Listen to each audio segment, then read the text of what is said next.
નગરપાલિકા પૂર્વ પ્રમુખ, ભાભર લોહાણા સમાજ પ્રમુખ. આથી ભાભર આજુબાજુના વિકાસ માટે મારી એવી રજૂઆત છે કે ભાભર તાલુકો બનવા માટે અગાઉ પણ અમારી રજૂઆતો હતી અને ઓગળ અને ભાભર વચ્ચેની જગ્યામાં સરકારની પણ આની પસંદગી હતી કે ભાભર અને દિયોદર વચ્ચેની જમીનમાં જિલ્લો બને તો લગભગ 7 તાલુકાને ફક્ત 30 કિલોમીટરના અંતરમાં સુખ સુવિધાઓ બધાને મળી ગઈ.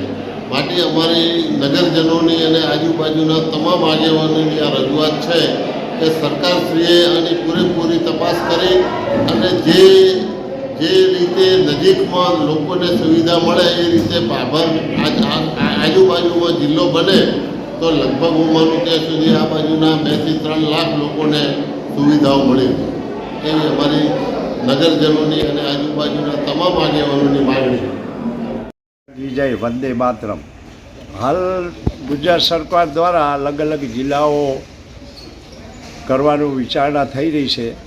એમાં ભાભરનગરને સ્થાન આપવામાં આવે તો ભાભરનગર એક વેપારી મથક છે, એક ધાર્મિક નગર છે અને આજુબાજુ 15-20 કિલોમીટરના બધા ગામો નજીકના અહીં 100, 150, 200 ગામ અહીં ખરીદી કરવા આવે છે અને વેપારી મથક છે. વધારે અહીં માર્કેટ એટલે જૂનામાં જૂના વેપારીઓ જે ભાભરનગરના, ભલે ભાભરના નથી, અમદાવાદ વસે છે, પણ ભાભરનગર એટલે એક આજુબાજુનું એક પ્રચલિત નગર છે અને એને ખરેખર બધી રીતે આમ તો અન્યાય થઈ ગયો છે. પણ આમાં જો સરકાર ન્યાય આપે તો સરકાર કરે વિનંતી છે કે ભાભરનગર અમારી ધર્મનગરીને ખરેખર જિલ્લાનું સ્થાન આપવું જેવી આવી લોક લાગણી છે. અત્યારે હાલ ગુજરાત સરકાર દ્વારા નવા જિલ્લાઓની રચનાની વિચારણા ચાલી રહી છે. એમાં જો બનાસકાંઠા જિલ્લો એક મોટો ભૌગોલિક રીતે ક્ષેત્રફળ ધરાવતો મોટો જિલ્લો છે. બનાસકાંઠા જિલ્લાનું વિભાજન કરવું જરૂરી છે. અત્યારે હાલ વાવ, સોયગામ, ભાભર, દિયોદર અને જિલ્લા મથક 125 કિલોમીટરથી વધુ હોય તો ભાભરને જો જિલ્લો બનાવવામાં આવે તો ભાભર એક 7 તાલુકા લેવલે 40થી 42 કિલોમીટરની અંદર આવતું એક એરિયા છે.